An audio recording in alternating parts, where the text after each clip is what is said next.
ನಮಸ್ತೆ ಫ್ರೆಂಡ್ಸ್, ಇವತ್ತು ಪಡವಲಕಾಯಿ ಬಜ್ಜಿ ಮಾಡ್ತಾಯಿದ್ದೀನಿ. ಹೌದು ಫ್ರೆಂಡ್ಸ್, ಇದು ಪಡವಲಕಾಯಿಂದ ಬಜ್ಜಿ.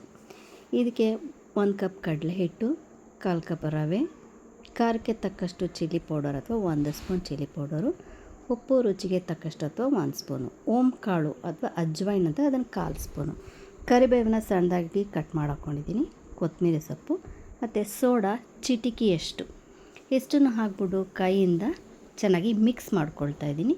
ಅದಾದ ನಂತರ ನೀರನ್ನು ಹಾಕ್ಬಿಟ್ಟು ತೆಳುನೂ ಇರಬಾರ್ದು, ಗಟ್ಟಿನೂ ಇರಬಾರ್ದು, ಆ ಕನ್ಸಿಸ್ಟೆನ್ಸಿಯಲ್ಲಿ ಈಗ ನಾವು ಏನು ಬಜ್ಜಿ ಮಾಡ್ತೀವಿ ಅದು ಅಂಟ್ಕೊಳ್ಬೇಕು, ಆ ಕನ್ಸಿಸ್ಟೆನ್ಸಿ ಇರಬೇಕು.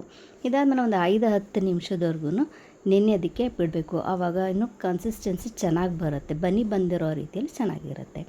ಇವಾಗ ಸೋರೆಕಾಯಿನ ಈ ರೀತಿಯಾಗಿ ಸಿಪ್ಪೆಯನ್ನು ಹೊರ್ಕೊಳ್ತಾ ಇದ್ದೀನಿ ಚಾಕುವಿನಿಂದ. ಸುಮ್ಮನೆ ಹಿಂಗೆ ಅಂದರೆ ಕೂಡ ಬಂದೇ ಬಿಡುತ್ತೆ.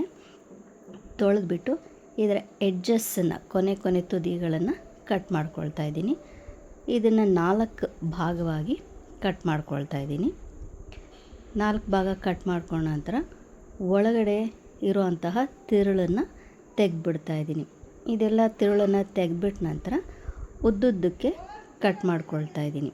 ನೋಡಿ, ಈ ರೀತಿಯಲ್ಲಿ ಉದ್ದಕ್ಕೆ, ಅಂದರೆ ಈಗ ಫಿಂಗರ್ ಚಿಪ್ಸ್ ಮಾಡ್ತಾ ಇರುತ್ತಲ್ಲ ಆ ರೀತಿಯಲ್ಲಿ ಸಣ್ಣದಾಗಿ ಉದ್ದುದ್ದಕ್ಕೆ ಕಟ್ ಮಾಡ್ಕೊಳ್ಬೇಕು. ಇನ್ನೊಂದನ್ನು ರೌಂಡಾಗಿ ಕಟ್ ಮಾಡ್ಕೊಳ್ತೀನಿ. ಇವಾಗ ಇದು ಉದ್ದುದ್ದಕ್ಕಾಗಿದೆ. ಇದು ಅಥವಾ ಪೂರ್ತಿನೂ ಕೂಡ ರೌಂಡಾಗಿ ಕಟ್ ಮಾಡ್ಕೊಳ್ಬೋದು, ಅಥವಾ ಪೂರ್ತಿನೂ ಉದ್ದುದ್ದಕ್ಕೆ ಕಟ್ ಮಾಡ್ಕೊಳ್ಬೋದು. ನಿಮಗೆ ಯಾವ ಶೇಪ್ ಬೇಕೋ ಆ ಶೇಪಲ್ಲಿ ಕಟ್ ಮಾಡ್ಬೋದು. ಇವಾಗ ಹಿಟ್ಟು ಚೆನ್ನಾಗಿ ನೆಂದಿದೆ. ಇವಾಗ ಕಟ್ ಮಾಡ್ಕೊಂಡಂತಹ ಪಡವಲಕಾಯಿಗಳನ್ನೆಲ್ಲ ಆ ಹಿಟ್ಟಿನಲ್ಲಿ ಬ್ಯಾಟರಲ್ಲಿ ಡಿಪ್ ಮಾಡಿ ಕಾದಂಥ ಎಣ್ಣೆಗೆ ಒಂದೊಂದೇ ಹಾಕ್ಕೊಳ್ತಾ ಇದ್ದೀನಿ. ಎಣ್ಣೆ ಫಸ್ಟು ತುಂಬ ದೊಡ್ಡ ಉರಿ ಇಟ್ಕೊಂಡು ಚೆನ್ನಾಗಿ ಕಾದಿರಬೇಕು. ಈ ಒಂದೊಂದೇ ಬಜ್ಜಿ ಹಾಕ್ಕೊಳ್ತೀವಿ ಅಂತ ಅನ್ನೋ ಟೈಮಲ್ಲಿ ಸಣ್ಣ ಉರಿ ಇಟ್ಬಿಟ್ಟು ಒಂದೊಂದೇ ಹಾಕ್ಕೊಳ್ಬೇಕು. ಅದಾದ ನಂತರ ಹೊಂಬಣ್ಣ ಬರೋವರೆಗೂ ಚೆನ್ನಾಗಿ ಫ್ರೈ ಮಾಡ್ಕೊಳ್ಬೇಕು. ಈ ಉದ್ದುದ್ದ ಕಟ್ ಮಾಡ್ಕೊಂಡಂತಹ ಬಜ್ಜಿಗಳು ಚೆನ್ನಾಗಿ ಫ್ರೈ ಆಗಿದೆ. ಇವಾಗ ಇದನ್ನು ಎತ್ತಿಟ್ಕೊಳ್ತಾ ಇದ್ದೀನಿ. ಈಗ ರೌಂಡಾಗಿ ಕಟ್ ಮಾಡ್ಕೊಂಡಂಥದ್ದನ್ನು ಹಾಕ್ಕೊಂಡು ಫ್ರೈ ಮಾಡ್ಕೊಳ್ತಾ ಇದ್ದೀನಿ.